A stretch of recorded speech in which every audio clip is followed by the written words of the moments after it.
Rabat Hashem, le Chok l'Israël ce matin, l'Unishmat, Yitzchak, Ben Fibi, Ben Shimol, et l'Unishmat, Mordechai, Shamir.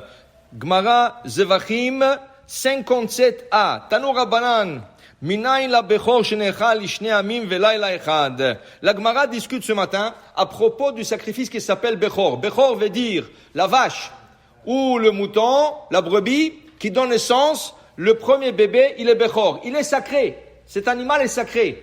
En quoi? On ne peut pas travailler avec. Si c'est un veau, il grandit, tu ne peux pas travailler avec le champ. Tu ne peux pas mettre une charge là-dessus. Tu n'as pas le droit de tondre la laine. Tout l'animal est sacré. Qu'est-ce qu'on fait avec? Sacrifice.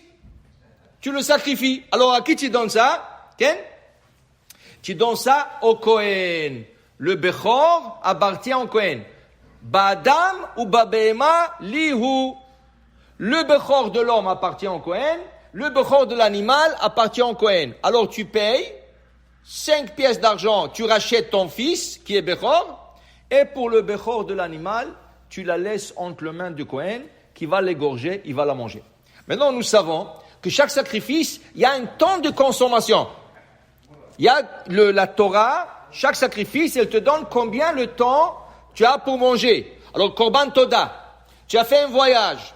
Tu as voyagé, tu es retourné, tu dois emmener un sacrifice de remerciement. Tu as un jour, le Yom Valayla, un jour, une nuit, ça veut dire le Kohen et le propriétaire, ils ont un jour et une nuit pour consommer ce sacrifice. Okay?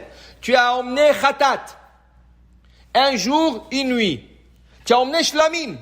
Shlamim, c'est une offrande gratuite. Tu emmènes comme ça, tu veux offrir une offrande, ou pendant les fêtes, tu veux offrir une offrande, tu as Shnei Amim Velayla Echad. 2 jours et une nuit. Alors ça veut dire, tu as emmené le sacrifice Shlamim le mardi, tu as mardi la journée, tu as le mardi soir, et tu as mercredi toute la journée jusqu'au soir. Shnei Amim Velayla Echad. Le Bechor, la Torah n'a pas écrit. La Torah n'a pas donné le temps pour le Bechor. Donc la Gemara ce matin discute du Bechor. Alors, Tanu Rabbanan, Chachamim nous disent, la Bechor Shene Minayin, d'où ce que nous savons que le Bechor se mange 2 jours et une nuit. Et la Gemara rapporte la preuve, comme il est écrit, Ubsaram yelecha kachaze atenufa vekashok yamin. On a comparé le Bechor à la poitrine et la patte droite de Shlamim. Donc, puisqu'il est comparé au Shlamim, et le Shlamim se mange en 2 jours et une nuit, le Bechor se mangera en 2 jours et une nuit. La Gemara dit, ce jour-là de la discussion, il est venu un nouveau élève à la yeshiva. Et il s'appelait Rabbi Yossi Agelili. Et il dit non, moi, je peux trouver que le Bechor se mange 1 jour et une nuit. Plus strict. Okay? Et là, il est rentré en discussion avec Rabbi Tarfon. Rabbi Tarfon disait comme ça, lui il disait comme ça, chacun emmenait une preuve, jusqu'à Kafatz Rabbi Akiva. Rabbi Akiva a sauté dans la discussion. Et il a dit à Rabbi Tarfon, laisse-moi, moi je veux lui prouver que le Bechor, ça se mange 2 jours, c'est 1 jour, 2 jours et une nuit. Ou, parce que c'est écrit, le Chazé, Akatu Vikishan, le Chazé Veshok Shelamim, on trouve que la Torah compare le Bechor comme la poitrine et la patte droite du Shlamim, et le Shlamim se mange en 2 jours et une nuit. Donc, dit Rabbi Akiva, c'est pas discutable. Le Bechor, il se mange en 2 jours et une nuit, et c'est ainsi la halakha. Bechor, on lit chaque matin, Necha lishne amim velayla echad. Ce qu'il faut tirer de cette Gemara, c'est qu'il faut tirer que chaque chose a son temps. Ça veut dire, le Bechor, il a son temps, 2 jours et une nuit. Le Toda, elle a son temps, 1 jour et une nuit. Tout a le temps.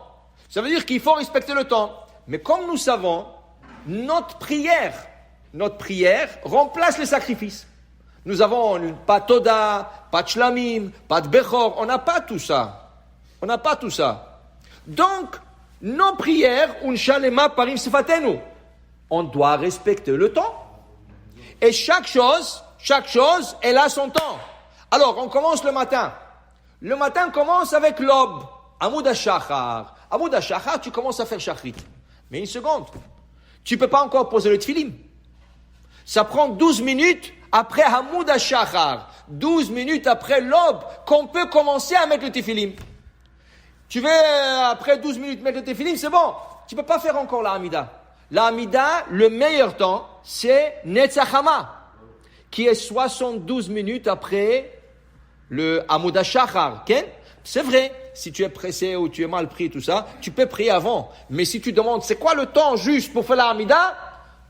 C'est Netzachama, le lever de soleil. Après, tu dis, tu as raté ce temps. Combien de temps tu as? Tu as 4 heures pour faire la Hamida. Alors, depuis le lever de soleil, tu as 4 heures encore pour faire ta prière. Après ça, on parle à peu près de 10h15, 10h30. Après ça, Shulchan Aruch dit, tu ne peux plus faire la prière.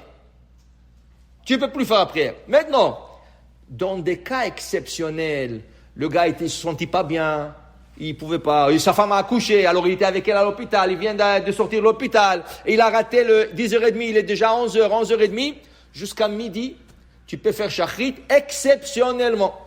Mais pas sur souvent un quotidien. Tu veux pas? Le chemin, tu as 3 heures pour le lire. Le problème, c'est Shabbat. Parce que Shabbat, il y a beaucoup de communautés qui commencent 8h, 8h30. Tu dépasses le temps de chemin. Quel est le temps limite aujourd'hui de chemin? 9h13. Ce Shabbat, c'est 9h13. Il y en a des communautés qui n'arriveront pas en chemin avant 9h30, 9h35, 40. Ils ont dépassé le chemin. Et la Gemara, qu'est-ce que nous dit? La Mishnah, qu'est-ce que nous dit? Si tu as dépassé le temps du chemin, tu ne reçois plus la récompense du chemin. Tu reçois une récompense de lecture de Torah, mais pas de chemin. Et la différence est énorme. Alors, chaque chose, il faut respecter son temps. La prière, dans chaque étape de la prière, tu respectes son temps. Mincha, tu ne vas pas la faire quand tu veux. Mincha, le plus tôt, c'est Mincha Gdola. Mincha Gdola, c'est une demi-heure après midi. Alors, midi et demi, 1 heure, 2 fois, 1 heure et demie, ça dépend du temps. Okay? Alors, il y a un temps. Mincha, le meilleur, c'est pas celle de 1 heure. La meilleure mincha, c'est celle qui est proche de le coucher de soleil. 20 minutes avant le coucher de soleil. 20 minutes avant le coucher de soleil. C'est la meilleure mincha. Okay? Parce qu'elle est proche, et là, tu peux faire Arvit aussi. Arvit, avec la sortie des étoiles. Oui, il y a une possibilité de faire Arvit, mi be'odium, un peu avant. Mais pour le dire, l'idée aujourd'hui, c'est toutes nos prières qui sont comme des sacrifices, ils ont un temps qu'on doit respecter. Baruch Adonai Le'olam. Amen ve Amen.